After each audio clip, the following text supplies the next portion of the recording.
오늘 하나님 말씀은 사무엘상 21장 1절에서 9절 말씀입니다. 다윗이 노베 가서 제사장 아히멜렉에게 이르니 아히멜렉이 떨며 다윗을 영접하여 그에게 이르되 어찌하여 내가 홀로 있고 함께하는 자가 아무도 없느냐 하니 다윗이 제사장 아비멜렉에게 이르되 왕이 내게 이를 명하고 이르시기를 내가 너를 보낸 것과 내게 명령한 일은 아무것도 사람에게 알리지 말라 하시기로 내가 나의 소년들에게 이러한 곳으로 오라고 말하였나이다.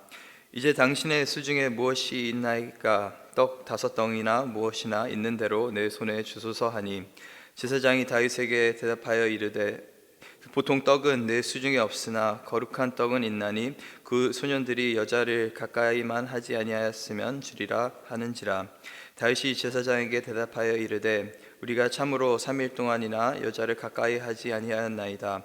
내가 떠난 길이 보통 여행이라도 소년들의 그릇이 성결하였거든 하물며 오늘 그들의 그릇이 성결하지 아니하겠나이까 하매 제사장이 그 거룩한 떡을 주었으니 거기는 진설병 곧 하나님 앞에 물려낸 떡밖에 없음이리라. 이 떡은 더운 떡을 드리는 날에 물며 낸 것이더라. 그날에 사울의 신하 한 사람 여호와 앞에 머물러 있는데 그는 도액이라는 이름하는 에돔 사람이요 사울의 목자장이었더라. 다윗이 아비멜렉에게 이르되 여기 당신의 수중에 창이나 칼이 없나이까?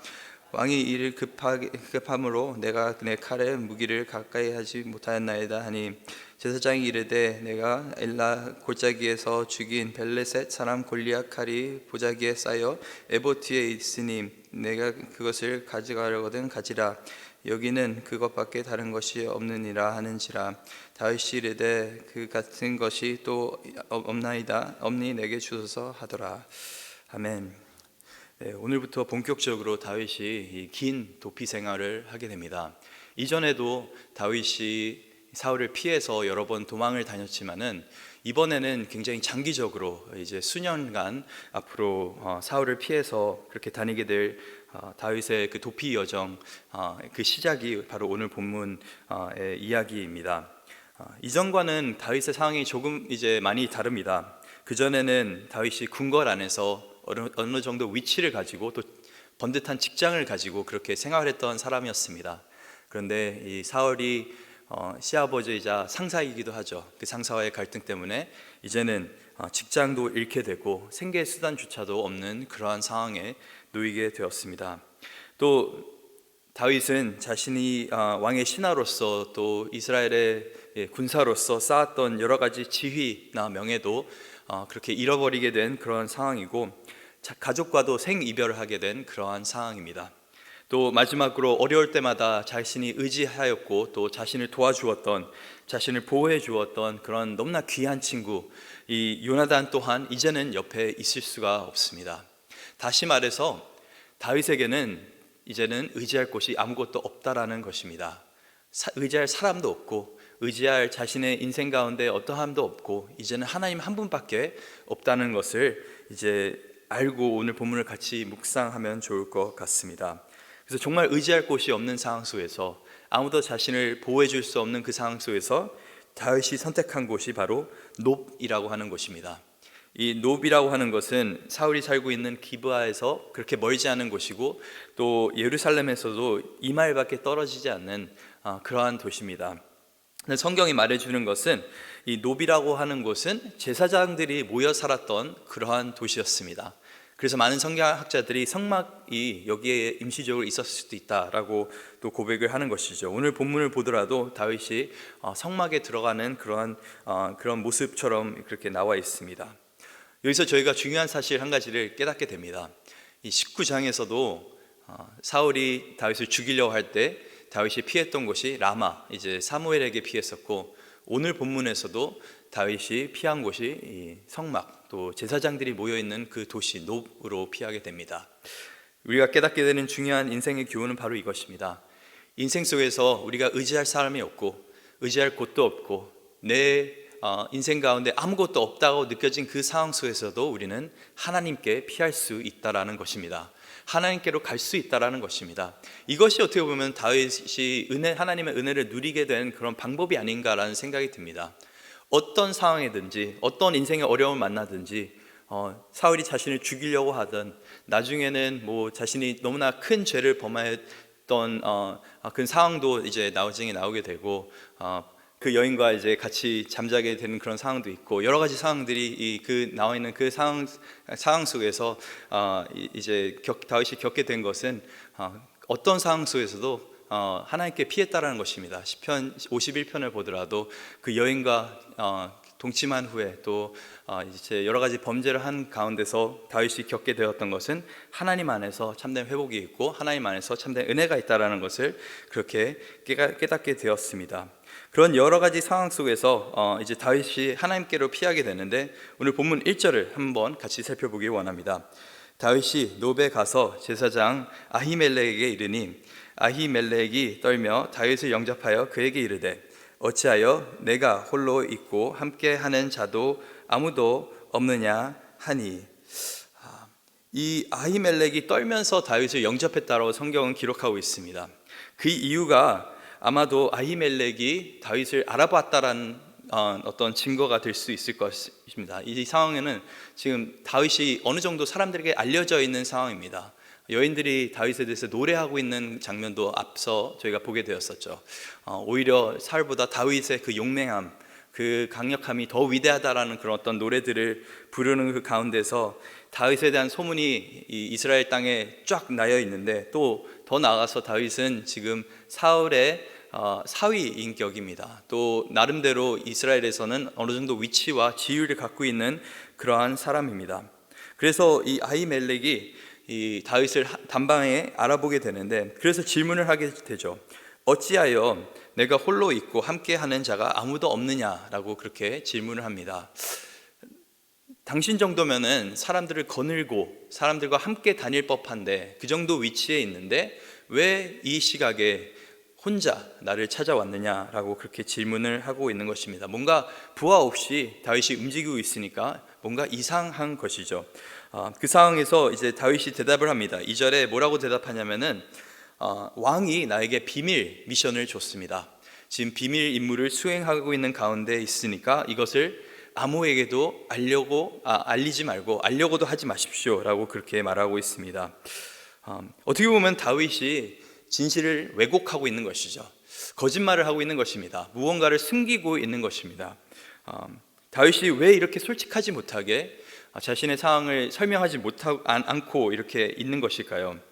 어떤 분들은 다윗이 거짓말한 것이 무조건 잘못됐다라고 비판하는 분들도 있는데 다윗의 처지를 생각해 보면은 지금 막 이 사울 왕으로부터 피하고 있는 그런 상황입니다. 지금 사울이 있는 곳과 다윗이 피한 곳은 그렇게 멀지 않은 장소인 것이고 또 더 나아가서 이 아히멜렉이라고 하는 사람이 누구냐면은 엘리 제사장의 증손자입니다.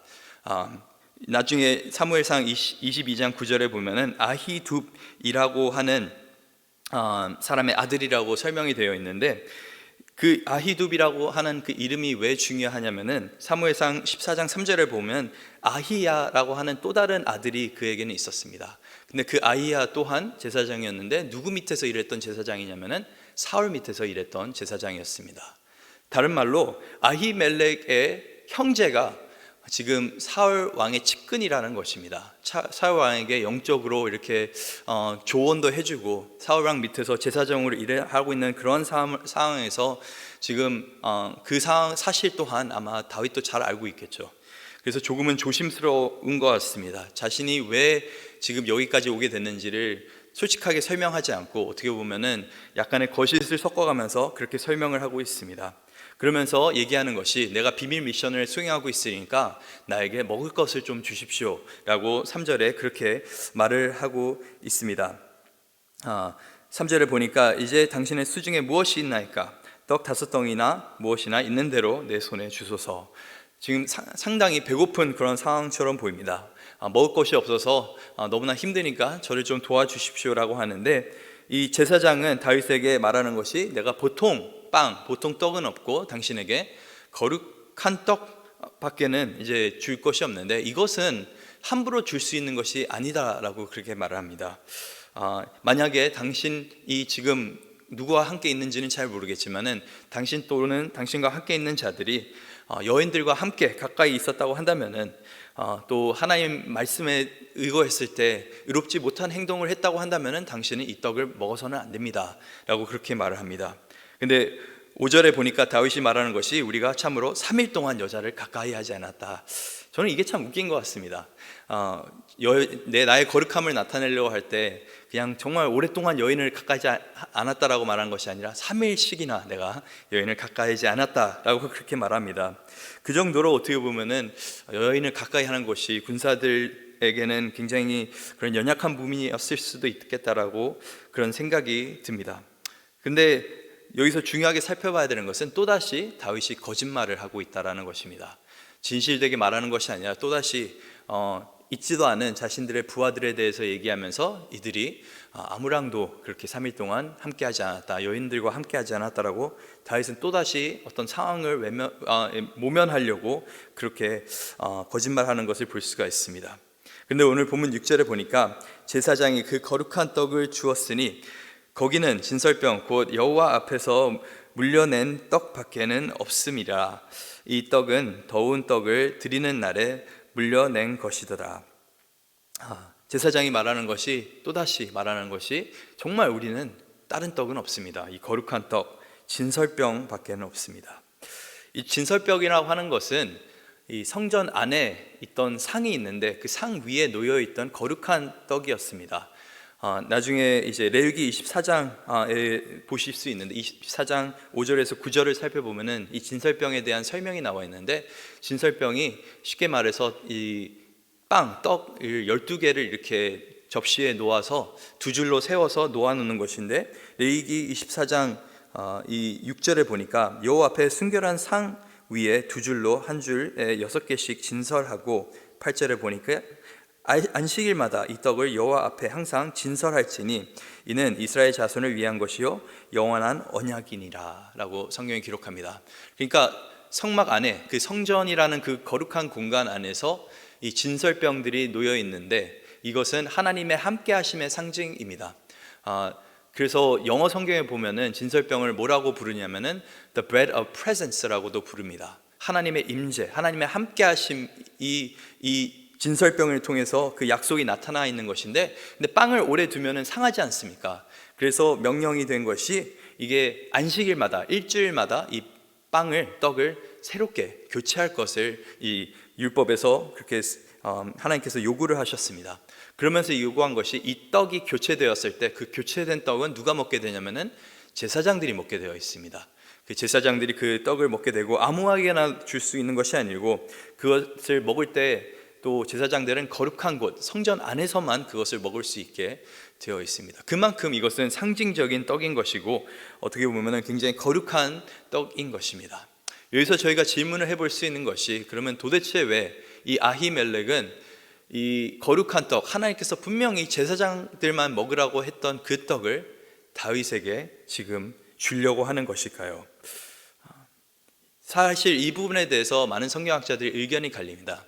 많은 사람들이 이것이 아히멜렉의 죄였고 그로 인해서 나중에 그가 죽게 되었다라고 그렇게 결론을 내리는 분들도 있는데 저는 개인적으로 그렇게 생각하지 않습니다. 왜냐하면 예수님께서 이 오늘 스토리에 대해서 해석하신 부분이 복음서에 나와 있는데 예수님께서는 이 아히멜렉의 했던 이 행동이 율법을 어기는 행동이라 말씀하지 않고 긍휼의 행동이라고 그렇게 말씀하시기 때문에 그렇습니다. 마태복음 12장 4절부터 보게 되면은 예수님께서 말씀하시는 것이 그가 하나님 전에 들어가서 제사장 외에는 자기나 그 함께한 자들이 먹어서는 안 되는 진설병을 먹지 아니하였으나 또 안식일에 제사장이 성전 안에서 안식일을 범하여도 죄가 없음을 너희가 율법에서 읽지 못하였느냐. 내가 너희에게 이르노니 성전보다 더 큰 이는 여기 있느니라. 그러면서 말씀하시는 것이 나는 자비를 원하고 제사를 원하지 아니하노라 하신 뜻을 너희가 알았더라면은 무죄한 자를 정죄하여 하지 아니하였으리라. 인자는 안식일의 주인이라 하시니라. 예수님께서 말씀하시는 것이 이 제자들이 안식일을 어기는 그런 장면이 복음서에 등장하게 됩니다. 너무나 배고프니까 안식일에 이제 막 조금씩 허기를 채우기 위해서 먹는데 그 모습을 보고 바리새인들이 비판을 하기 시작하죠. 어떻게 당신의 제자들은 율법을 지키지도 않고 거룩하지 못한 그런 행동을 하고 있습니까? 라고 비판하고 있을 그때 예수님께서 말씀하시는 것이 내가 안식일의 주인이다. 안식일이 사람을 위해 있는 것이 사람이 안식일을 위해 있는 것은 아니다 라고 그렇게 말씀을 하십니다. 그러면서 다음에 하시는 것이 이 병든 자를 안식일 날 고치는 모습을 또 보게 됩니다. 여기서 우리가 깨닫게 되는 중요한 교훈은 바로 이것입니다. 율법이라고 하는 것은 굉장히 중요합니다. 율법 속에 하나님의 거룩함과 하나님의 마음이 나타나 있지만은 율법은 결국에 사람을 살리기 위해 있는 것이지 율법은 사람을 죽이기 위해 있는 것이 아니다라는 것을 반드시 기억해야 되는 줄 믿습니다. 많은 경우 우리가 정말 율법을 너무나 중요하게 생각해서 높이 생각해서 하나님의 말씀대로 살지 않는 사람들 보면은 막 비판하고 또 그 사람 앞에서 정말 하지 못할 말들을 하고 그 사람을 업신여기고 그렇게 사랑하지 못하는 경우가 굉장히 많이 있습니다. 근데 반드시 기억해야 되는 것은 율법을 지키는 것은 굉장히 중요합니다. 거룩한 삶을 우리가 반드시 추구해야 되는 것이죠. 근데 율법을 지키기 위해서 사람을 죽이서는 절대로 안 된다라는 것입니다. 우리가 진실을 얘기할 때도 하나님 말씀에 가지고 권면을 할 때도 반드시 그 사람을 살리기 위해서 권면을 해야 되는 것이지 그 사람을 비판하기 위해서는 그 목적만 가지고서는 권면을 하면 안 된다라는 것입니다. 이 말씀이 결국에는 예수님께서 마태복음 18장에서 하신 말씀이었습니다.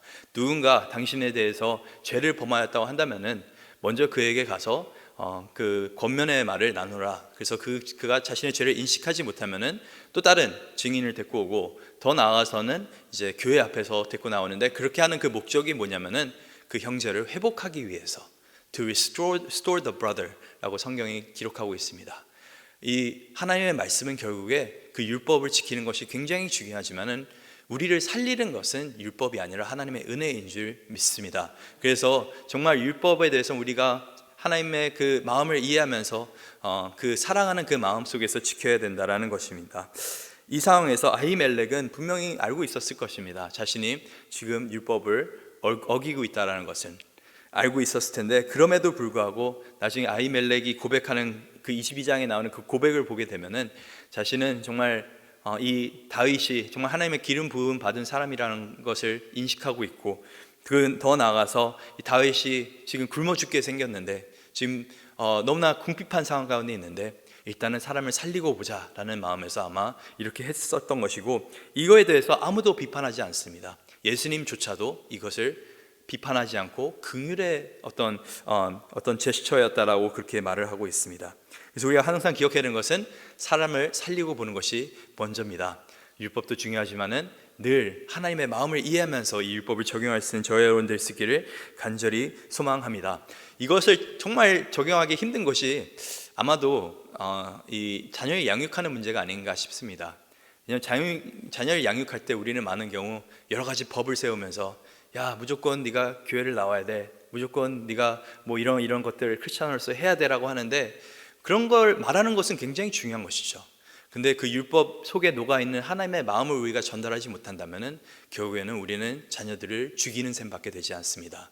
율법 아래서 살 수 있는 사람은 아무도 없습니다.